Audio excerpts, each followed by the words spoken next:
5 বছর পর ঠিক আছে, আমিও দেখবো যে আমার চাইতে বেটার তুই কাকে পাস। তোমার থেকে 1000 গুণ বেটার আমি কাউকে পাবো। হ্যাঁ, আর তোমার মতো এরকম মানুষের সাথে থাকার থেকে না থাকা অনেক ভালো, যে কিনা নিজের ইগোর জন্য আমার সেলফ রেসপেক্টে ঠিক মতো দেখাশোনা করতে পারে না। হ্যাঁ, আমার মানুষের মানে কোনো ভ্যালু নেই। আর তোমার মতো মানুষের সাথে থাকা না থাকা অনেক ভালো, বুঝতে পারলে? তার থেকে ভালো কি জানো, আমি আমার মেয়েকে নিয়ে তোমার থেকে চলে যাব, অনেক দূর চলে যাব, আমি একা থাকবো। তো দাঁড়িয়ে আছিস কেন? যাস না, যা।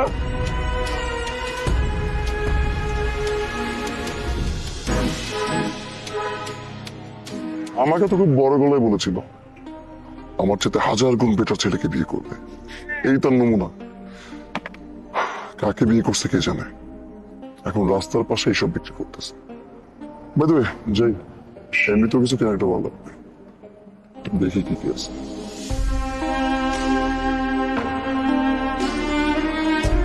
আচ্ছা, রুটি কত করে? আহ, রুটি রুটি তো এগুলা 30 টাকা কইরা। 30 টাকা? কেক? কেকও 30 টাকা। আপনি তো সবকিছু দামে বেশি যাচ্ছেন, সবগুলো তো 20 টাকা করে বিক্রি করতেছে। না ভাইয়া, আমি 20 টাকা কেমনে রাখবো, এগুলো তো 30 টাকা করে। দেখুন, আপনার কেক দেখে মনে হচ্ছে যে 2-3 দিন আগের বাসি কেক। না, আপনি কি বলতেছেন? এগুলা দেখে তো মনে হইতেছে ফ্রেশ। আর হচ্ছে আমি সকালবেলায় ওই যে বেকারি থেকে নিজে যাই নিয়ে আসছি, আপনি দেখেন প্রত্যেকটা ফ্রেশ। এখানে কোনো ঝামেলা নাই, কোনো বাসি রুটি আমি বিক্রি করি না, আমি সবসময় ফ্রেশ রুটি বিক্রি করি। আর এর জন্য 30 টাকা করে দাম রাখি। দেখেন, দেখেই বোঝা যাচ্ছে বাসি জিনিস, আমি এসব দিব না। ভাইয়া শুনেন না, আপনি আগে 1 পিস রুটি খাইয়ে দেখেন। আপনার যদি মনে হয় যে এই রুটি বাসি বা একটু তিতা মনে হয়, আপনার টাকা দেওয়া লাগবে না, আপনি অন্তত 1 পিস রুটি খাইয়ে দেখেন। আমি কইলাম তো যে এই রুটি একদম ফ্রেশ। না না, থাক, আমি দিব না। ভাইজান শুনেন, আপনি যদি রুটি কিনতেন তাহলে আমার মেয়ের জন্য আমি ওষুধ কিনতে পারতাম, আমার মেয়ে অনেক অসুস্থ।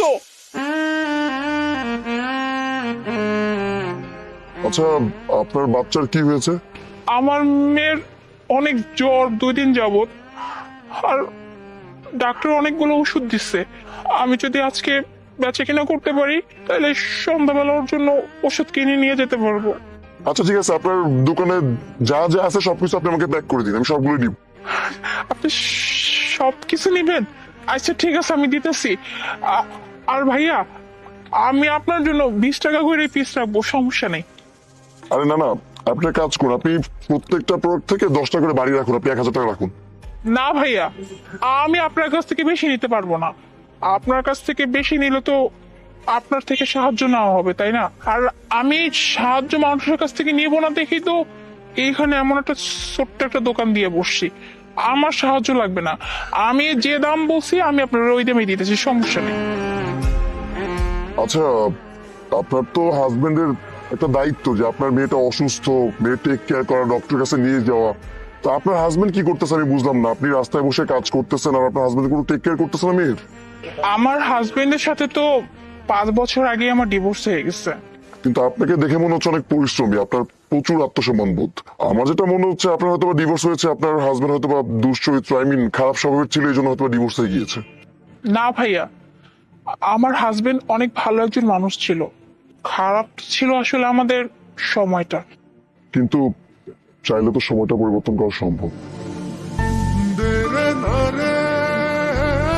তুমি তোমার কি অবস্থা করছো তুমি? আমি কখনো স্বপ্নেও ভাবি না যে তোমার সাথে আমার এই অবস্থায় দেখা হবে। কি ভাবছো তুমি? হ্যাঁ, যে আমি তোমাকে ছেড়ে অন্য কাউকে বিয়ে করে ফেলবো? মানে আমি তোমাকে ছেড়ে অন্য কাউকে বিয়ে করে আমি সুখে থাকবো? মানে এটা তুমি ভাবছো? আমি তোমাকে ভালোবাসি, আর তোমাকে ভালোবেসে আমি অন্য কাউকে বিয়ে করে কিভাবে থাকবো এটা ভাবলে কি করে? আর তোমার ইগোর জন্য আমি তোমার থেকে দূরে সরে আসছি, তাই বলে কি আমি তোমাকে রেখে অন্য কারোর সাথে সংসার বাঁধবো? এই চিন্তা করছো তুমি আমাকে নিয়ে? আর আমি আমার জীবনে এমন কোনো ডিসিশন কখনোই নিতে চাইনি যাতে করে আমার মেয়ের জীবনে এই এফেক্ট করুক, আমার মেয়েকে নিয়ে মানুষ হাসি ঠাট্টা করুক। তাই আমি আমার মেয়েকে নিয়ে একা আছি, বেশ ভালোই আছি। আমার ইগোর জন্য আমি সবকিছু শেষ করে ফেলছি। আমার ভালোবাসা, আমার মেয়ে, সবার লাইফ নষ্ট করছি। বিশ্বাস করো, আমি কিন্তু ইচ্ছা করে কোনো কিছু করিনি, ইগো প্রবলেম ছিল, দ্যাটস ওয়াই। আমি কিন্তু তোমাকে সত্যিই ভালোবাসতাম, কিন্তু একটা বড় কল্পনা করিনি যে আমার ইগোটা বাদ দিয়ে তোমাকে রাখা দরকার, আমার মেয়েটার কথা চিন্তা করে। সম্পূর্ণ ভুলটাই আমার ছিল। আচ্ছা, আমরা কি চাইলে আবার আগের মতো হয়ে যেতে পারি না? আবার আগের মতো এক হইতে চেতেছো? আগের মতো এক হওয়ার সেই সুযোগ কি আর আছে? আর ভালো কথা, তুমি বিয়ে করনি? বিয়ে চেষ্টা করেছিলাম, অনেকের সাথে মিট হয়েছে, কিন্তু তোমার মতো কাউকে পাইনি। যার সাথে দেখা করতে গিয়েছি অটোমেটিক্যালি তোমার সাথে কম্পেয়ার করেছি, কিন্তু কম্পেয়ার করার পর তোমার মতো আর কাউকে খুঁজে পাইনি এরকম কেয়ারিং, যে আমাকে এতটা ভালোবাসবে, এতটা খেয়াল রাখবে। তাই আর বিয়েটাও করা হয়নি। আচ্ছা, সবকিছু বাদ দাও না, আমরা আবার প্লিজ আগের মতো হয়ে যাই, আবার বিয়ে করি আমরা।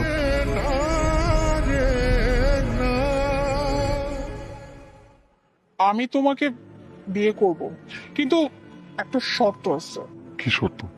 শর্ত হচ্ছে আমার কিন্তু আগের মতোই সবকিছু লাগবে, সেলফ রেসপেক্ট আর ভালোবাসা, আর কোনো ইগো দেখানো চলবে না। I promise. আগের মতো আর কিচ্ছু হবে না। I won't do the same mistake again. I love you. I love you two.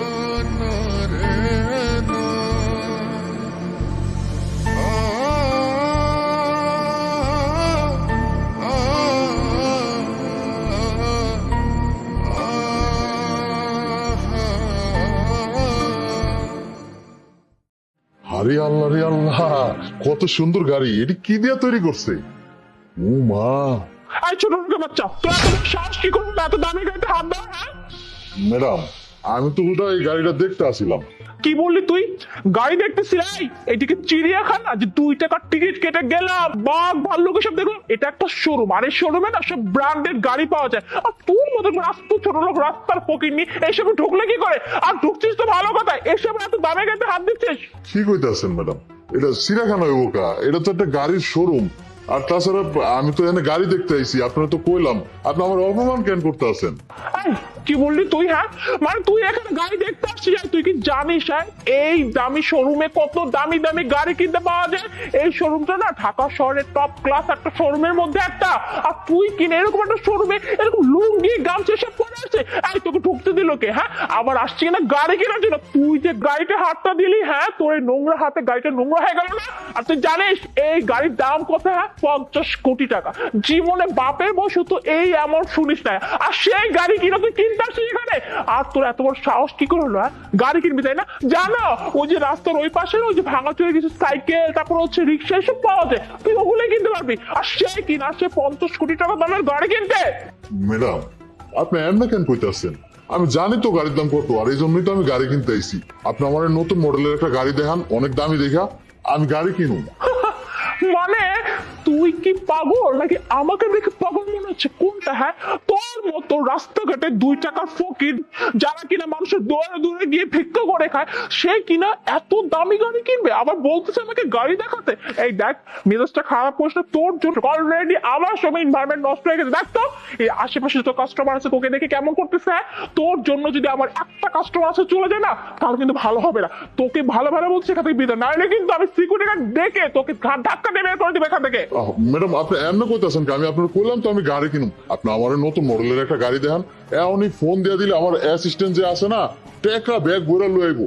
50 কোটি কে 100 কোটি হইলেও কোনো সমস্যা নেই। Oh my God! ছোট লোকের বাচ্চার মুখে আবার 100 কোটি টাকার বলি? এই জীবনে 100 কোটি টাকা চোখে দেখছো স্যার? আবার বলতেছে 50 কোটি হোক 100 কোটি হোক আমার কাছে কোনো ব্যাপার না। এই ছোট লোকের বাচ্চা, হ্যাঁ তুই কোন ফ্যামিলি থেকে উঠেছিস? হ্যাঁ, তোর মা বাবা কি শিখেছে তোকে? হ্যাঁ, তোকে এটা শিখায় নাই? তুই হলে গরিব ছোট লোক, তোর মতো মানুষের এইরকম শোরুমে ঢোকার কোনো যোগ্যতাই নাই। আর তুই কিনা আমার এই শোরুমে ঢুকে তুই আমার এই শোরুমের সব থেকে দামি গাড়িতে হাত দিলে? দেন ম্যাডাম, এবার কিন্তু আপনি খুব বেশি বাড়াবাড়ি করতেছেন।